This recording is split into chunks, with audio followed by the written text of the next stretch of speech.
मैं यहाँ बहुत संजीदगी से और सिंप्लीफाई करते हुए इस मुद्दे को रखना चाहती हूँ कि क्या इस्लाम में हिजाब कंपल्सरी है? क्या इस्लाम में हिजाब अनिवार्य है, ज़रूरी है?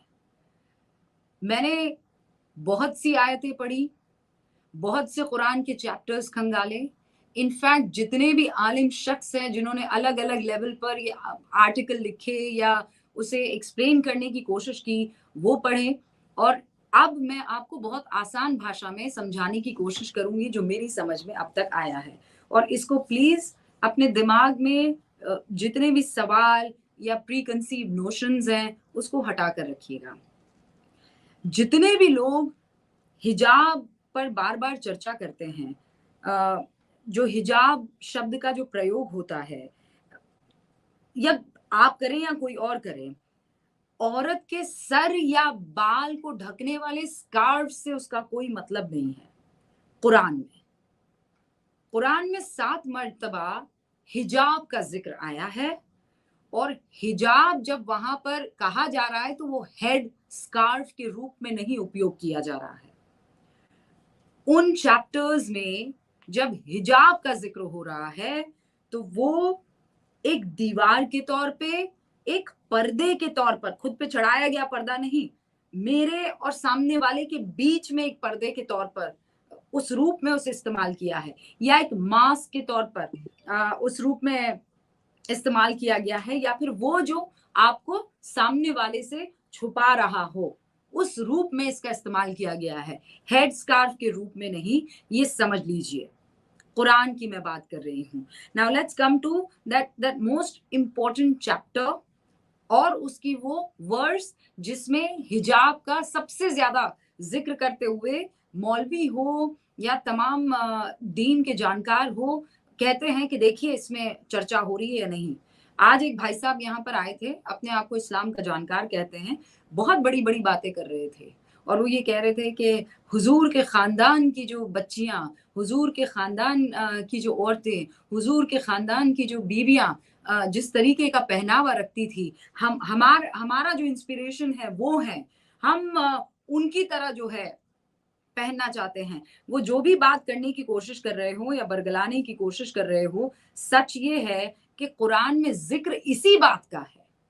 हुजूर के घर से ताल्लुक रखने वाली महिलाओं के प्रति सम्मान को लेकर उस हिजाब का, उस दीवार का, उस पर्दे का ज़िक्र हुआ है। और स्पेशली सूरा अज़हाब में इसका ज़िक्र किया है। So it is 33:53। वो उस वर्स में ये कहा गया है, मैं हिंदी तर्जुमा करके आपको बता रही हूँ कि आप उनके घरों में बेवजह नहीं जाएंगे। उनके कौन? हुजूर सल्लल्लाहु अलैहि वसल्लम की बात कर रहे हैं। इनफैक्ट मैं चाह तो रही थी कि हूबहू जो लिखा है उसमें वो पढ़ के बताऊं, लेकिन मैं आपको लब्बो लुबाब उसका बता देती हूँ, थोड़ा आसान रहेगा और छोटा भी रहेगा। कि आप जब हुजूर सल्लल्लाहु अलैहि वसल्लम के घर में जा रहे हैं तो आप वहां पर जब तक जरूरी ना हो नहीं रुकेंगे। खाना जब पक रहा है उसके इंतजारी में आप नहीं रुकेंगे, आप वहाँ पर पहुँचेंगे, आपका काम हो जाता है, आपको खाना खिला दिया जाता है, आप बगैर वक़्त ज़ाया किए वहाँ से निकल जाएँगे।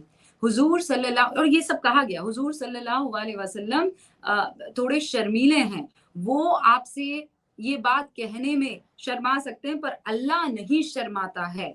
अल्लाह तुमको ये हिदायत देता है कि जब तुम उनकी बीवियों से उनकी औरतों से मुखातिब हो तो पर्दे के रहते मुखातिब होना, वरना तुम्हारे दिल में उनके लिए कुछ कुछ और ख्याल आ सकते हैं और फिर हुजूर के बाद अगर तुम उन्हें अपनाने की कोशिश करोगे तो अल्लाह तुम्हें माफ नहीं करेगा। दैट्स ये पूरा तर्जुमा मैंने आपको पढ़कर सुनाया है। यहाँ पर हिजाब का जिक्र हुआ है तो हिजाब हुजूर के खानदान से ताल्लुक रखने वाली औरतों को लेकर हुआ है, उनके खानदान की बीवियों को लेकर हुआ है। दूसरा जो जिक्र आता है वो हिजाब का नहीं है, वो खिमर का है। मैं आपको ये बता दूं कि खिमर जो होता है वो आप ऐसे हिजाब तो आपने इस तरीके से कवर कर लिया, खिमर जो है वो आप पहनते हैं और वो नीचे तक यहाँ पर जाता है। उस वक्त अरब की औरतें अपना सर तो उससे बांधती थी, लेकिन गर्दन से लेकर अपने सीने के नीचे तक खुला रहती थी।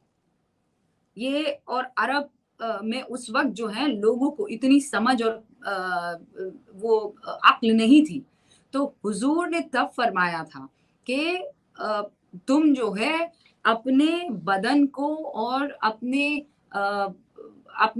प्राइवेट पार्ट्स को इस तरह से ढको कि कंफर्टेबल हो जाओ और उसे उन लोगों के सामने तुम रिमूव कर सकती हो या निकाल सकती हो। आपने पति का ज़िक्र किया था और उन्हीं के सामने आप अपने पति के ही सामने अपने आप को अनकवर कर सकती हो, लेकिन तब तक अपने आप को बचा कर रखो क्योंकि औरतें गले से गर्दन से लेकर नीचे तक जो है अपने आप को खुला रखा करती थी। तो फिर कैसे डिफरेंशिएट करेंगे और इसीलिए वो जो पढ़ी लिखी औरतें और खासकर जो स्लेव्स उस वक्त हुआ करती थी वो इसी तरीके से रखी जाती थी। तो फिर कैसे आप बाकी फैमिलीज की जो महिलाएं हैं उनको अलग करोगे? अब ये सिस्टम नहीं है, शुक्र है ऊपर वाले का और शुक्र है लोकतंत्र का, लेकिन आप कैसे डिफरेंशिएट करोगे? तो उनसे कहा गया कि आप खिमर का इस्तेमाल करें। वहां खिमर नहीं बोला है, खुमरहीना का जिक्र किया गया है। और मैं अन्नूर की बात कर रही हूँ, चैप्टर 24:31, जिसमें ये कहा गया है कि जो ईमान वाली औरत है वो अपने सर से लेकर अपने चेस्ट तक को कवर करेगी। अब उस वक्त ये पहनावा नहीं हुआ करता था। क्या आज की तारीख में औरतें बगैर खुद को कवर किए निकल रही हैं?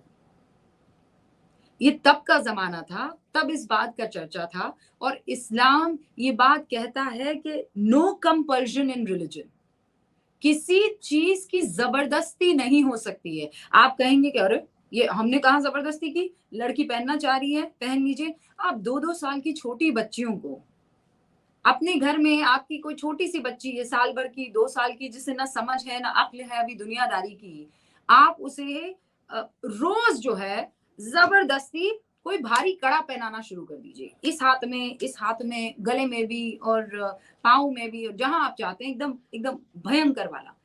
वो उसी के साथ पलेगी बढ़ेगी और फिर वो मान कर चलेगी कि ये जो है ये I am comfortable with it, मैं हमेशा से यही पहनकर बड़ी हुई हूँ और अब इसे आप रिमूव कर देंगे तो मुझे अच्छा नहीं लगेगा। आप उसके पैर में जो है बेड़ियां डाल दीजिए और उसके बाद उसी तरह से उसकी परवरिश कीजिए और फिर जब वो बड़ी हो जाएगी तो वो कहेगी कि नहीं, मुझे मैं I am comfortable with it, मुझे आदत है इस चीज की।